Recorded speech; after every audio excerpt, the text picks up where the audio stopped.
dalam beberapa bulan terakhir ini kan ada yang namanya isu kenaikan, bukan isu ya, sudah terjadi, yaitu adalah kenaikan suku bunga Amerika ya. Nah, biasanya dengan adanya kenaikan suku bunga di Amerika ini membuat para investor itu mudah mulai narikin duitnya.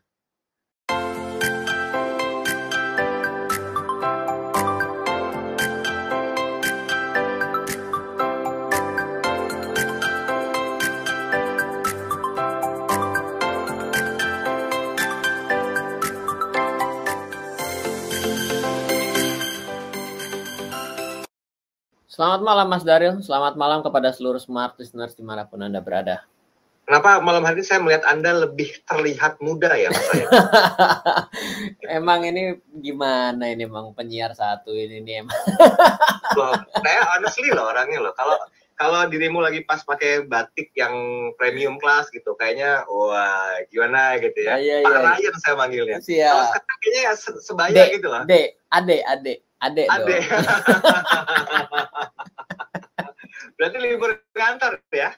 Iya, kalau tanggalnya merah kita libur lah, ya kan? Sesuai lah. Iya. Kalau rada-rada eventnya merah, lagi tanggal merah ini kita biar kelihatan kayak olahraga gitu kan. Jadi pakainya agak-agak sporty dikit. Kelihatannya lagi olahraga. Kelihatannya. Sehat Mas Ryan? Sehat. Thank you Mas Daryl. Thank you Mas Ryan. Kita bicara masalah kinerja saham Amerika Serikat versus saham Indonesia nih. Kalau kita melihat dari esensi kata kinerja sendiri kan itu berarti kan mencerminkan dua hal ya. Ya ada kualitas, ada juga kuantitas gitu loh. Nah, kinerja SDM di sebuah perusahaan ya menentukan kualitas dan kuantitas. Tapi apakah ini esensi yang sama juga kalau kita bicara masalah saham secara overall-nya Mas Ryan? Ya, oke. Kalau kita bicara mengenai saham, mungkin harus ada titik awal kita membahasnya itu kapan ya. Jadi pertama kita berbicara titik awalnya itu bagaimana mengenai kinerja. Misal ya, kalau kita bicara, gimana Mas Ryan kalau kita ngelihatnya jangan jauh-jauh tapi startnya tolong dong mulai dari tahun 2022 nih kinerja saham bagaimana ya di Amerika maupun yang ada di Indonesia. Nah, berbicara di Amerika ini, Amerika yang mana dulu gitu. Kenapa? Karena kalau kita di Indonesia, kita bilangnya bahwa ada namanya Bursa Efek Indonesia, ada namanya Indeks Harga Saham Gabungan, kita udah selesai bicaranya ya cuma seperti ada satu bursa. Dulunya ada dua bursa, namanya Bursa Efek Jakarta dan Bursa Efek Surabaya. Kalau orang-orang yang lama itu pasti, gimana BEJ? Ini udah ketahuan umurnya tempo dulu gitu ya. Jadi kalau misalnya sekarang udah nggak kenal, namanya Bursa Efek Indonesia. Sedangkan kalau di Amerika sendiri kita bicara mengenai bursa, maksudnya adalah yang mana dulu nih? Karena di Amerika itu at least yang saya tahu ada 13 stock exchange. Dan jadi artinya bursanya bukan cuma satu seperti di Indonesia. Nah, mungkin kita akan sebut beberapa yang terkenal seperti ada Standard & Poor, ada Nasdaq ya, S&P, ada Nasdaq ya. Itu mungkin yang paling terkenal sehingga menjadikan itu sebagai indeks. Itu sebenarnya kalau kita bandingkan ya, indeks harga saham gabungan kita ini jauh lebih bagus kalau pergerakannya ngelihat hanya tahun 2022. Gitu. Tapi kalau kita tarik panjang, let's say kita ambil mulainya dari pas waktu terjadinya COVID bulan Maret 2020. Maka kinerja yang terasa tertinggal itu sebenarnya kinerja saham-saham di Indonesia. Karena kenaikan harga saham di Amerika itu begitu kencangnya sejak tahun 2020. Jadi kita malah tertinggal dibandingkan saham indeks saham seperti Standard & Poor, Dow Jones Industrial maupun Nasdaq. Dan tiganya itu juga memiliki karakteristik jenis saham di dalamnya yang berbeda seperti itu. Tapi kalau secara keseluruhan kan bicara masalah pandemi COVID-19 di Mas Ryan semua tuh imbas gitu loh dengan penurunan kah mungkin ada collapse segala macam. Nah saham sendiri bagaimana? Apakah mereka punya fundamental yang kuat juga sehingga kayaknya masih belum terlalu ya tergerus goyang ya tapi nggak terlalu banget dibandingkan dengan bisnis lain. Apakah seperti itu keadaannya? Kalau kita tiba-tiba melihat saham ini sebagai suatu hal yang sangat jauh berbeda, yang seperti tidak tersentuh dalam kehidupan sehari-hari, inilah cikal bakal kita mulai berpikir salah. Kenapa? Karena kan kita harus sadar ya bahwa membeli saham itu sebenarnya adalah membeli perusahaan. Di dalamnya saham itu adalah perusahaan-perusahaan yang hari ini ada di sekitar kita loh.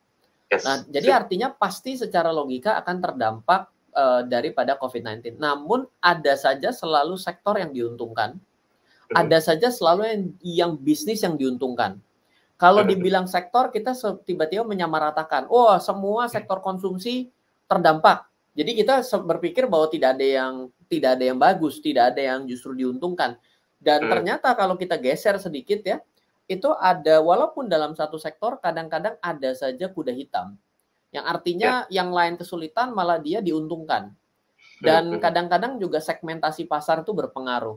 Saya ada satu mall yang saya sudah lama tidak datang. Kebetulan saya harus meeting dan itu juga terjadi hari ini. Ketika saya datang saya kaget, tenannya seperti tidak ada yang tutup. Buka saja semua normal dan tidak ada bekas-bekas tutup. Dan ternyata mall ini bukan mall kelasnya yang premium ya, tapi mallnya mungkin lebih kepada menengah gitu ya. Itu lebih bertahan. Itu nggak ada hubungan dengan jual makanan, nggak ada hubungan jual baju, nggak ada hubungan dengan jual obat. Itu bertahan semua. Ada yang tutup.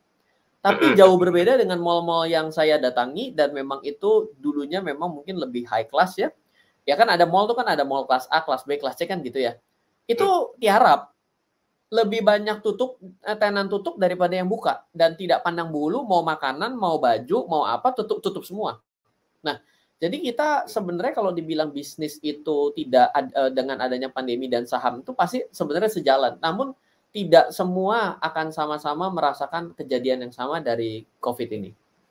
Baik. Ini baru preambul ya, pembukaan bahasan hari ini ya. Karena kita perlu mengenal kinerja dari saham Amerika. Nanti mungkin kita perlu belajar juga dari S&P 500, Nasdaq, dan juga lain-lainnya termasuk saham Indonesia. Apa sih yang perlu dicermati? Nanti kita belajar. Termasuk saya yakin ada buku yang bisa membuat kita tuh semakin melengkapi edukasi kita di malam hari ini. Mas Ryan, kita mulai pilah satu persatu. Mas Ryan, boleh kita mulai dari kinerja saham Amerika, bagaimana pengenalan yang bisa disampaikan oleh Mas Ryan?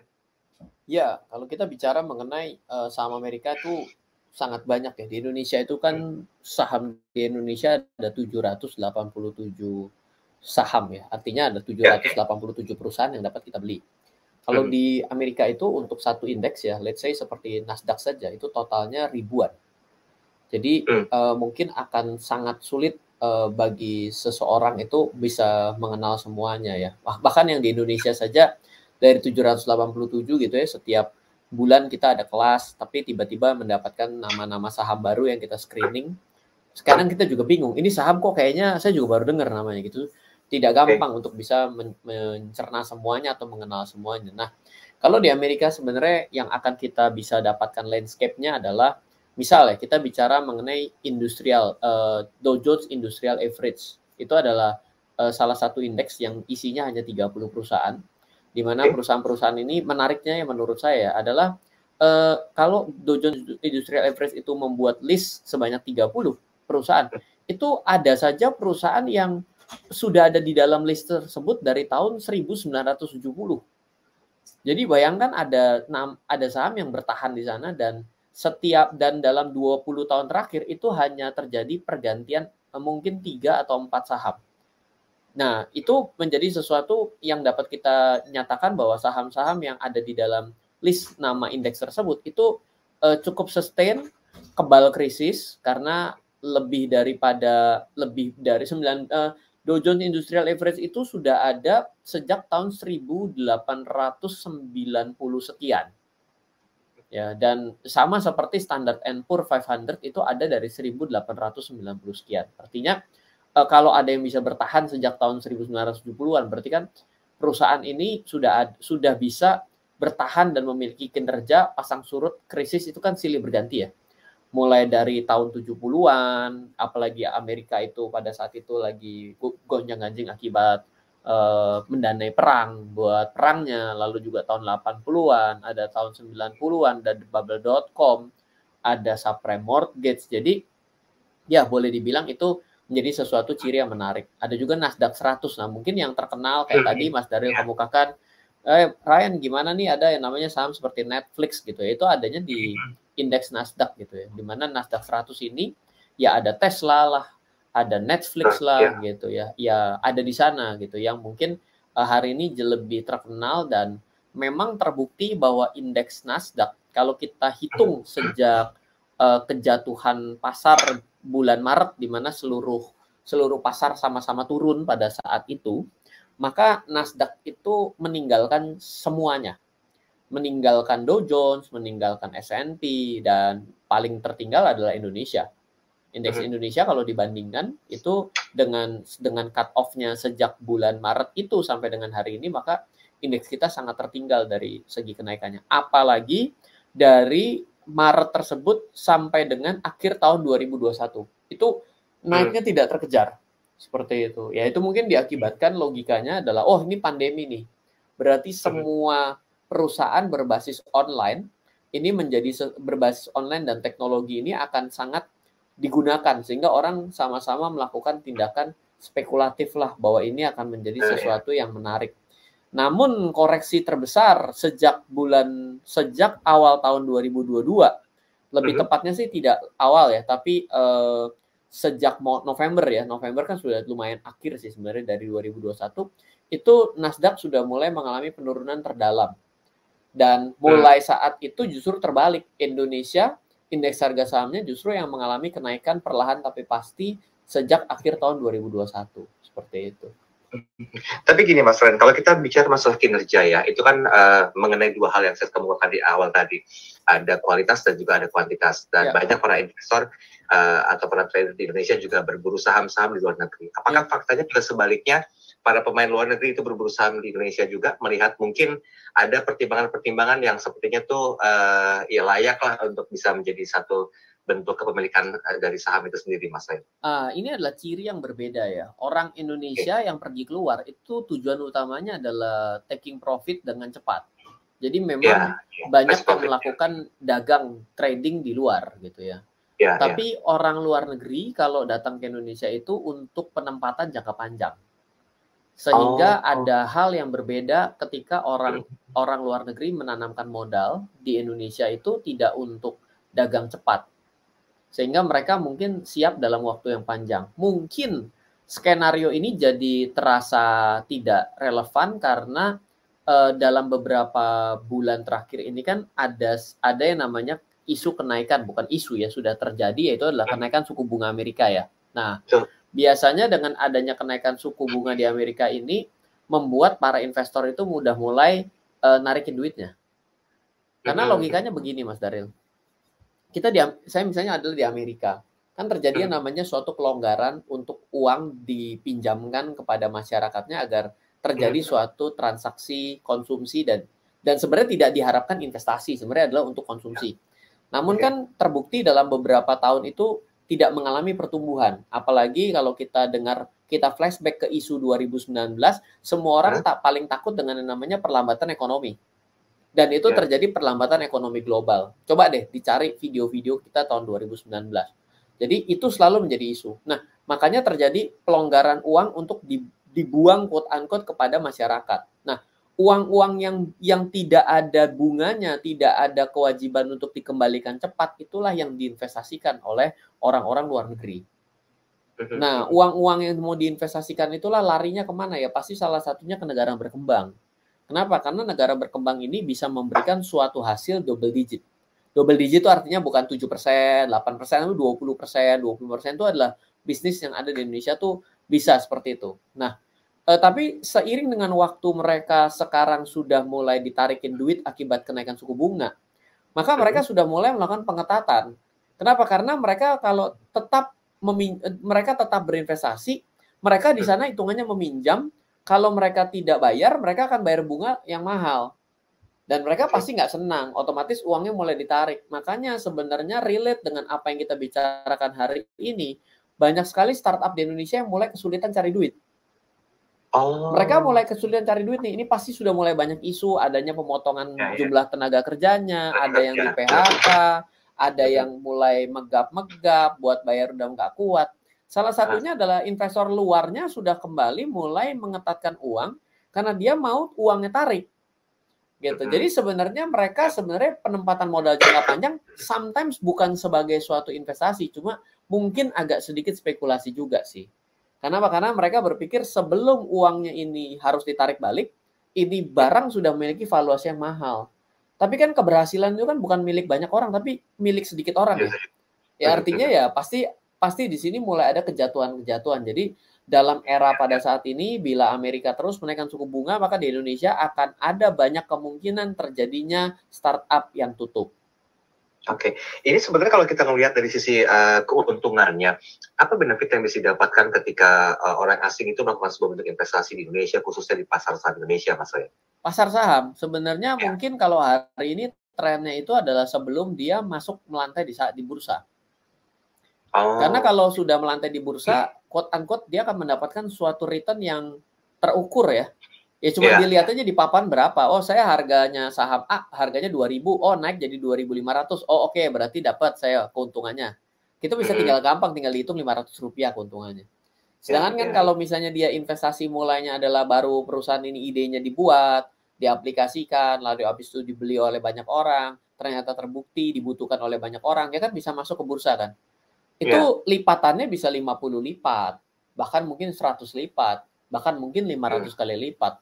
Nah, itulah investasi-investasi yang mereka lakukan ya. Itulah kenapa dalam beberapa tahun yang lalu mungkin kita agak bingung ya. Kok bisnis model ide kayak gitu disuntik orang sampai 10 miliar? Kok bisnis model kayak gitu bisa dihajar 100 miliar? Kadang-kadang kita bingung kok cari duit gampang banget ya. Kita yang udah montang-manting sulit sekali gitu kan. Ya salah satu alasan seperti itu. Tapi ya pasti akan ada sesuatu yang impact-nya kalau ternyata sampai satu titik belum menghasilkan, dia sudah harus bayar bunga di sana, mereka sudah mulai akan ya begitulah, dia tinggal dicari orang lain baru atau ya pada akhirnya dia akan membiarkan itu sebagai investasi yang rugi. Oke. Jadi ya nggak mesti taking profit terus, tapi ya kadang-kadang harus minus juga ya Mas Ren ya. Ya, saya bisa jawab itu. Mau dijawab dulu? Boleh. Nah, ya sebenarnya ketika kita berbicara mengenai startup gitu ya, tingkat keberhasilan startup itu dari 100 itu tingkat keberhasilannya seiring dengan waktu turun. Awal muasal saya dengar itu sekitar 2017, 2018 itu adalah 100 jadinya 10. Lalu setelah itu turun lagi 100 jadinya 5. 100 jadinya 3, 100 jadinya 1 sekarang. Jadi 1%. Yang 1% harus ngembaliin yang 100. Ya itu yang lama prosesnya gitu ya. Oke, kita break dulu ya, Mas Under Armour. Nanti kita sambung lagi. Dia sebut merek. Kebaca kok itu orang juga tahu kan. Dan boleh izin Mas Ren kita ke WhatsApp dulu ya Mas Ren ya. Siap. Ini sudah ada Nadira. Kalau Nadira menanyakan satu hal tentang apakah mungkin perkembangan kinerja saham Amerika Serikat nanti akan sama dengan perkembangan kinerja saham di Indonesia agar dua negara ini bisa betul-betul menguntungkan dari sisi investasi sahamnya. Nah, apa yang mesti menjadi sebuah perhatian dari pemerintah Indonesia untuk bisa mendongkrak equal tersebut? Wah, ya, saya adalah orang yang sangat mencintai Indonesia ya. Namun artinya kita harus melihat ada suatu hal yang memang kita harus tahu bahwa capital market, capitalization gitu ya, itu kan memang datangnya dari dunia barat. Artinya kita harus tahu bahwa itu adalah sistem perekonomian yang memang ada di sana, yang artinya hal positifnya mau kita ambil nih. Artinya suatu kegiatan investasi bahwa ada sebuah perusahaan yang bagus, gimana kalau misalnya bisa ada kesempatan orang-orang biasa seperti kita tidak harus menjalankan bisnisnya tapi bisa ikut berinvestasi. Sudah cukup jauh dari kapan didirikannya. Indonesia baru kembali aktif pasar modalnya di tahun 1990-an dengan adanya Undang-Undang Pasar Modal tahun 1995. Sedangkan Amerika berjalan terus-menerus sejak tahun 1900 awal. Jadi dari tahun 1890. Jadi dari usia kita sangat jauh. Dan kalau kita bandingkan, kita tahu ada nama perusahaan namanya Apple ya. Apple kan punya produknya di sekitar kita. Nilai perusahaan tersebut 100% perusahaan tersebut kalau dijual itu bisa beli seluruh saham di Indonesia tapi dikali 4. Jadi bisa bahkan kali 4 atau kali 5. Artinya dengan Indonesia hari ini ada 787 perusahaan yang bisa kita beli. Dikali 4 itu baru setara dengan satu perusahaan Apple. Jadi kalau kita melihat dari segi itu mengejar mungkin rasanya kita juga cukup berat ya. Artinya memang mereka datang jauh lebih mapan dan lebih awal ya. Waktu tidak bisa bohong gitu ya. Namun ada banyak hal positif yang harus kita lihat sebenarnya. Bagaimana caranya pemerintah ikut mendorong kesadaran masyarakatnya untuk ikut berinvestasi. Kenapa? Karena pada saat ini jumlah investor pasar modal di Indonesia ini boleh dibilang memang sudah mengalami peningkatan akibat COVID. Namun nilai tersebut belum begitu besar. Kenapa? Karena nilai investor pasar modal Indonesia itu katanya sih hari ini 10 juta. Nah, ya, kalau 270 juta penduduk, ya Anda bisa lihat tuh angkanya itu berapa persen. Ya kan? Artinya masih sangat kecil. Dan itu pun kadang-kadang secara perhitungannya dihitung Ryan yang punya 5 rekening efek akan dihitung sebagai 5 nama. Karena yang dihitung adalah RDN-nya. Tentunya hal tersebut belum bisa menyelesaikan. Ya kan? Nah, jadi kalau kita melihat dari situ, yang kita perlu lihat lagi adalah kalau kita melihat saham Amerika itu adalah saham yang cukup mahal. Kenapa? Karena seperti satu lembar saham Apple yang kita tahu itu harganya di atas 200 ya pada saat ini ya. $200 kalau nggak salah ya. Saya coba cek sekali lagi sambil lihat ya untuk Apple ya. Tapi artinya per lembar loh. Indonesia itu belum sampai per satu lembar ya. Harganya pada saat ini kalau kita lihat siapapun bisa membeli saham as low as dari mulai harganya Rp5.000. Ya kan jauh banget dong harga Rp5.000 dengan harga saham per lembar sudah ratusan dolar gitu kan.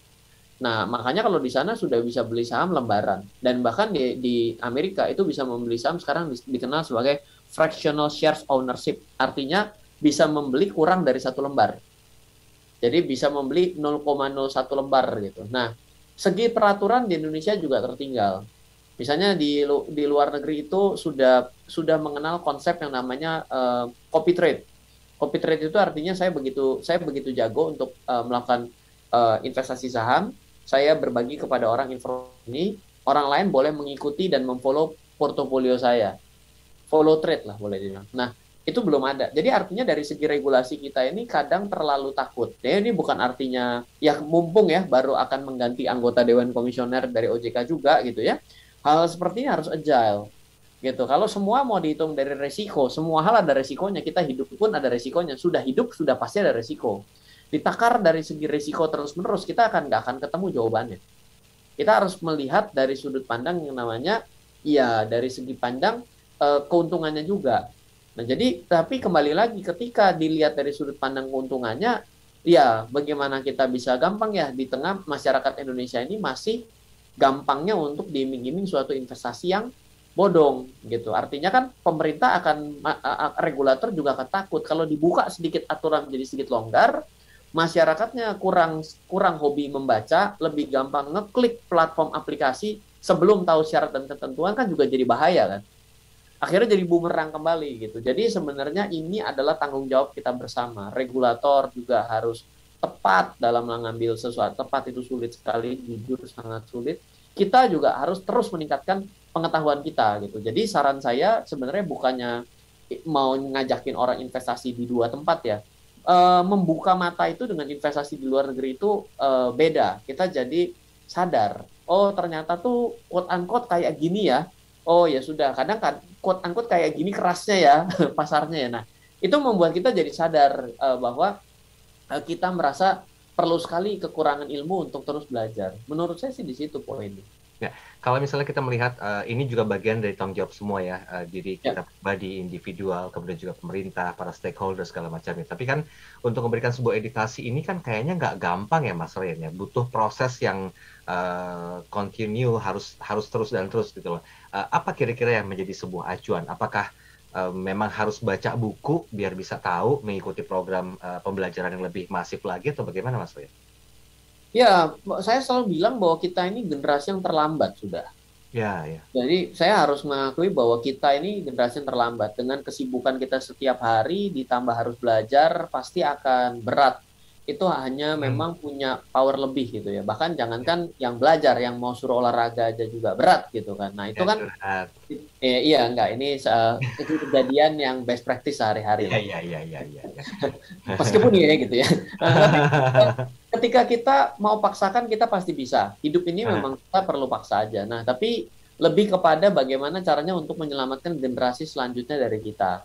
Pendidikan keuangan, pendidikan investasi ini tidak bisa diberikan ketika dia sudah lulus kuliah, sudah masuk ke tempat kerja. Kenapa? Karena sifatnya itu tidak ada, tidak ditanamkan. Sama kalau kita mau membuat seorang anak itu menjadi anak yang memang baik dan benar adalah kan right from the start. Jadi dari awal ketika dia baru dilahirkan sudah kita mulai set up bagaimana cara berpikirnya dan perilakunya dan apa dan lain sebagainya. Jadi harus dari awal. Oke, harus dari awal ya. Baik, baik. Kita oh iya, rekomendasi buku apa kira-kira yang cocok? Ini udah tipis-tipis saya masuk nih. Baik, kalau misalnya ditanyakan mengenai investasi saham di luar negeri, saya membahas dari 2 buku ya. Pertama adalah buku Trading versus Investing. Buku itu saya membahas dengan sudut pandang kenapa kadang orang selalu melihat lebih baik mana sih dalam berdagang saham atau berinvestasi saham. Dan jawabannya adalah ternyata tidak bisa dipertandingkan. Kenapa? Nah itu kita bahas pada buku tersebut dan dengan studi kasus Indonesia dan Amerika. Lalu The Secret Stock Market in the Century. Itu adalah suatu buku, di mana buku itu adalah saya buat tahun 2008-2009 catatannya. Pada saat itu saya merasa bertanya-tanya gitu ya. Sebenarnya bagaimana sih cara orang investasi di dunia? Dan itu terjadi pada saat market turun. Ternyata dunia itu mengalami krisis keuangan dan kejatuhan pasar modal itu berkali-kali. Tapi selalu ada yang menjadi tambah baik, ada selalu yang menjadi buruk. Oh, apa resepnya? Resepnya ternyata tidak terlalu sulit. Yaitu adalah konsistensi dalam berinvestasi. Oke, konsistensi dalam investasi. Betul. Nah, jadi di buku itu kita belajar dari market tahun 1890 dan kita tualang tuh. Oh, marketnya terjadi crash akibat oil. Oh, akibat spekulasi ini, spekulasi itu terus. Sehingga kita tuh jadi sadar kalau besok-besok ada kondisi-kondisi yang menyerupai, pasti krisis nggak mungkin sama persis. Betul. Ya. Nah, itu kita bisa lihat. Nah, ini sebenarnya kayak krisis di Sri Lanka ini saya juga sudah mulai menyamakan seperti 2007 gitu ya, 97 gitu ya. Tapi tidak serta-merta langsung, tapi kita harus tetap waspada gitu. Karena pada waktu itu pun kita 97 juga beda ya. Waktu itu saya ingat sekali ada iklan, oh tetap kita adalah macan Asia sangat kuat, juga 98 gitu kan. Jadi kita harus hati-hati ya seperti itu dalam melihat. Oke, baik. Kita tanggung untuk melanjutkan ini, tapi nanti kita bahas lebih detail karena ada beberapa komentar yang masuk lagi nih Mas Ryan di sesi terakhir ya, agar lebih bisa punya waktu banyak membahas tentang hal ini. Dan kita masih bicara tentang hal yang berhubungan dengan satu bentuk edukasi, yaitu mengenai kinerja saham Amerika dan Indonesia. Ini ada satu pertanyaan yang masuk dari Anissa, Mas Ryan. Kita ke WhatsApp sebentar ya. Mas Ryan, biasanya kan kalau kabar tentang hal-hal yang berhubungan dengan news internasional itu berpengaruh terhadap kinerja saham-saham di Indonesia. Nah, apakah juga ini akan berpengaruh karena mayoritas permasalahan itu datangnya dari dunia internasional, seperti perang Rusia-Ukraina, kemudian juga kenaikan harga minyak mentah dunia, otomatiskah berpengaruh? Nah, bagaimana penjelasannya Mas Ryan? Ya, ini kadang hal seperti ini kalau dijadikan sebagai keputusan utama melihat waktu beli dan jual saham bisa menjadi bias. Ya, seperti yang saya katakan bahwa dua perusahaan yang sama-sama bergerak dalam sebuah sektor yang sama, misalnya ya, sama-sama makanan gitu, itu tidak bisa memiliki kinerja yang sama persis diambil dari sebuah berita tertentu gitu ya. Ya kembali lagi sehebat apa manajemennya itu juga akan ada pengaruhnya. Nah, sebesar apa perusahaannya juga ada pengaruhnya. Makanya dalam kita berinvestasi saham, sebenarnya ada beberapa poin, tepatnya ada 7 yang harus kita perhatikan. Pertama adalah pertumbuhan laba dan pendapatan perusahaan. Lalu setelah itu kita harus melihat bagaimana manajemen perusahaan itu sendiri dalam setiap pengambilan keputusan dan rekam jejak manajemennya. Semakin rekam jejak manajemennya terbukti dalam perusahaan sebelumnya menjabat dan tidak bertanggung jawab, maka ya kemungkinan juga akan melakukan hal yang sama. Dan kepala itu kan selalu mengarahkan kemana tempat ini akan pergi gitu kan. Itu penting sekali. Lalu setelah kita melihat seperti itu, bagaimana inovasi perusahaannya. Artinya dua buah perusahaan, yang satu adalah sudah go online terlebih dahulu, ketika COVID, walaupun sama-sama sektor konsumsi akan beda nasibnya. Ya, seperti itu. Artinya biasanya apakah ada research and development yang lebih, apakah dia sudah go digital, bla bla bla bla bla, itu ada di sana. Lalu setelah itu kita perlu melihat yang namanya adalah kepemilikan asing.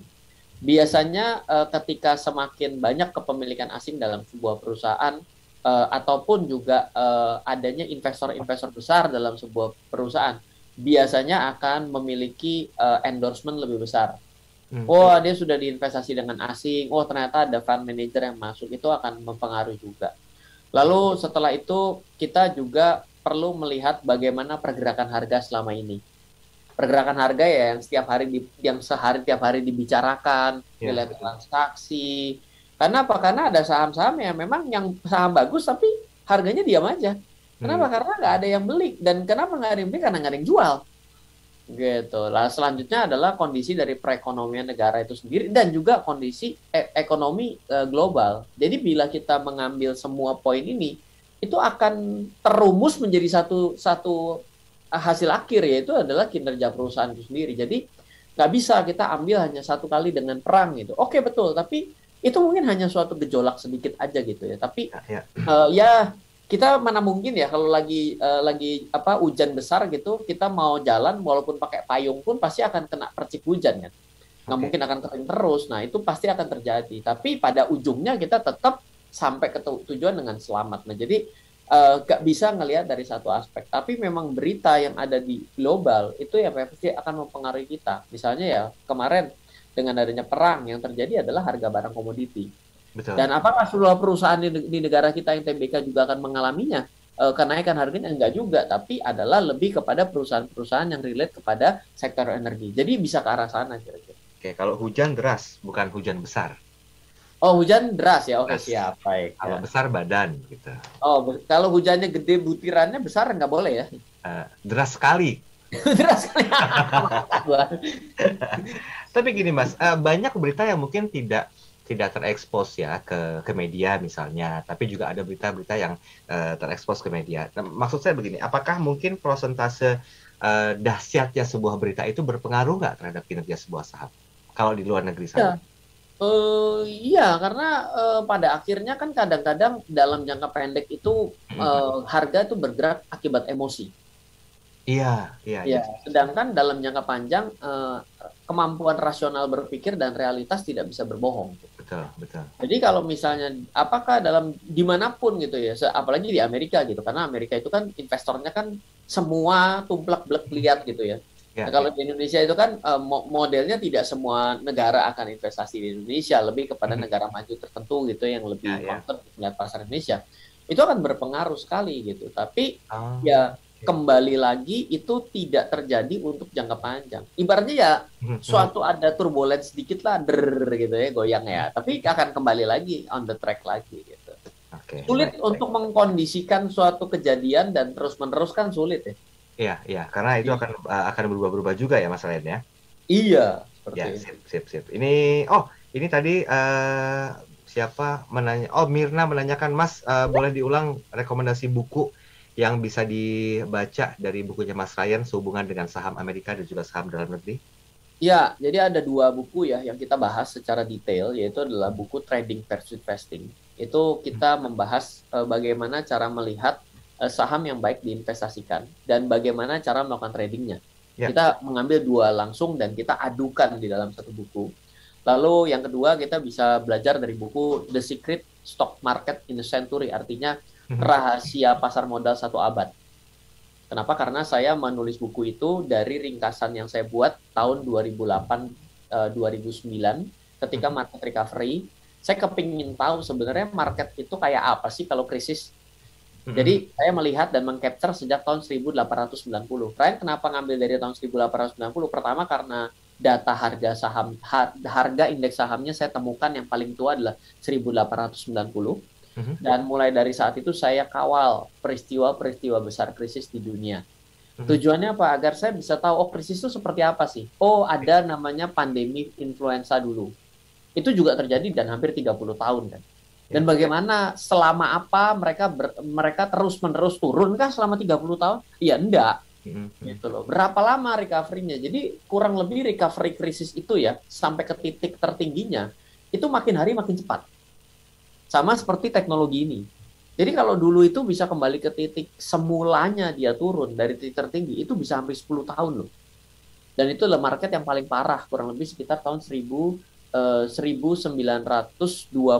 ke 1930 dan 1972 ke 1982.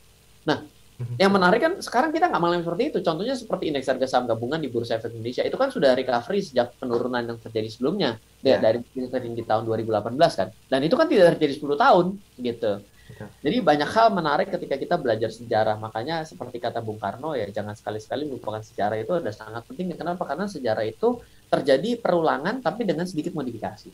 Ya, konsepnya pun sama tapi modifikasi yang berbeda gitu ya. Oke, Mas, ini tinggal 2 menit, 1 menit saja kita ambil konklusi tentang kinerja saham Amerika dan Indonesia. Silakan. Iya, ini akan ada banyak sekali turbulensi menurut saya. Turbulensinya dengan isu yang baru. Salah satunya adalah dari yang namanya perlambatan ekonomi berubah menjadi ledakan inflasi. Dan isu-isu ini sudah bukan terjadi pada satu negara. Ini sudah terjadi pada Eropa, sebagian Eropa. Lalu juga sudah terjadi seperti kemarin itu Sri Lanka, lalu sudah ada di Dubai juga, lalu juga ada di Amerika sih sudah terjadi ya gitu ya. Makanya dia langsung respon kenaikan suku bunga juga. Jadi kejadian seperti ini akan mengubah peta permainan bahwa yang tadinya uang dengan bunga murah itu akan berubah kembali menjadi cukup mahal. Nah, yang bertahan adalah yang pertama, ya yang bisa membuktikan kinerja bahwa perusahaannya bagus. Makanya investasi itu tidak bisa lepas dari membaca laporan keuangan dan prospek perusahaan. Hati-hati karena laporan keuangan itu juga harus jeli. Karena kita kadang-kadang ada sesuatu yang dikondisikan di sana yang menurut kita agak aneh, ya hati-hati. Kebohongan itu tidak gampang untuk dipertahankan lama-lama. Betul. Oke, baik. Terima kasih Mas Rian. Hal yang berhubungan dengan kinerja saham Amerika dan saham Indonesia ini semoga menjadi sebuah edukasi yang begitu sangat luar biasa ya. Ditambah mungkin juga dilengkapi dengan pengetahuan atau knowledge dari buku-bukunya Mas Rian. Nah, untuk Anda yang ingin lihat secara langsung bisa follow Instagram Centang Biru Mas Rian Filbert. Dan juga mungkin kalau Anda yang ingin melihat atau mengulang ilmu yang disampaikan oleh Mas Rian, silakan subscribe dari kanal YouTube Smart FM karena kita simpan semua video-video ini untuk Anda belajar. Mas Rian, terima kasih banyak. Salam buat keluarga. Sukses selalu. Kita ketemu lagi di minggu depan ya. Dengan tema dan bahasan yang berbeda. Saya Daryl Adam, selamat melanjutkan aktivitas Anda. Sampai jumpa. Halo, terima kasih sudah menyaksikan video di RF Channel on YouTube. RF Channel adalah channel edukasi untuk kita secara bersama-sama belajar dan mendapatkan aktualisasi mengenai investasi, keuangan, dan bisnis bersama saya, Ryan Filbert, dan tim. Add nomor WhatsApp saya di 0895 07 08 0789 0895 07 08 0789. Download aplikasi MyRF di Android atau iOS untuk mendapatkan artikel dan tema-tema khusus mengenai edukasi investasi, keuangan, dan bisnis pada aplikasi MyRF sekarang juga. Setiap bulan, saya bersama dengan tim memiliki kelas, mulai dari belajar trading dengan analisa teknikal, yang strateginya bisa Anda terapkan pada seluruh market, mulai dari saham, forex, hingga cryptocurrency, atau kelas investasi saham bernama Fundamental Camp. Untuk mengetahui kelas lainnya dan bertanya mengenai kelas, hubungi tim sekarang juga di 0852 882 6187. Sekali lagi, 0852 882 6187. Semoga terus bermanfaat. Dari saya Ryan Filbert, salam investasi untuk Indonesia.